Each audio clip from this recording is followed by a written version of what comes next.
Aujourd'hui, il y a beaucoup d'acteurs du grand monde de l'emballage qui se réunissent pour réfléchir à l'emballage de demain. On cherche à répondre à des questions importantes comme comment on va pouvoir adopter des solutions d'emballage qui réduisent l'impact sur l'environnement, puis comment on va pouvoir faire de cette pratique-là une pratique globale. Dans le fond, moi, aujourd'hui, je suis venu chercher des informations sur comment améliorer avec nos emballages chez Soprema. On est ici parce que les emballages, bien évidemment, qui dit emballage, qui dit plastique.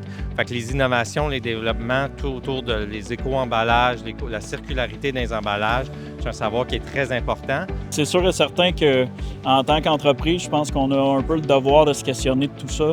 Donc, de l'impact qu'on a en mettant des emballages dans la société.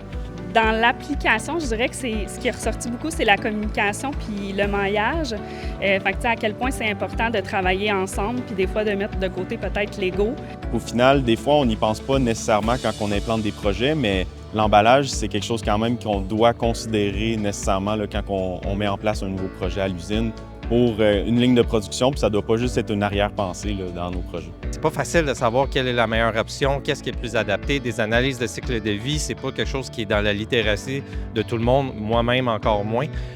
Fait que d'avoir des perceptions de la complexité du sujet, où est-ce qu'il y a des nouvelles découvertes, puis on comprend, bon, bien, où est-ce qu'on peut avoir quelque chose, un retour à plus grande valeur ajoutée, on commence à le voir, puis bien, d'augmenter notre niveau là, de savoir sur ces niveaux-là, c'est extrêmement critique. Je pense qu'au niveau de l'emballage, il est temps de le repenser. C'est pas parce qu'on a toujours fait ça de même qu'il faut encore le faire de même.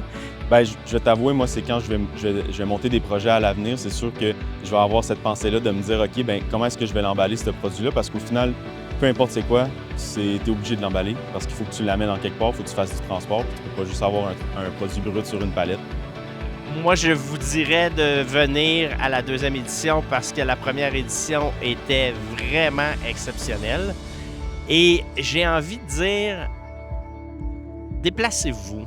Déplacez-vous, venez voir ce qui se dit, ce qui se fait, créer des relations pour qu'ensemble, on puisse vivre dans un monde meilleur.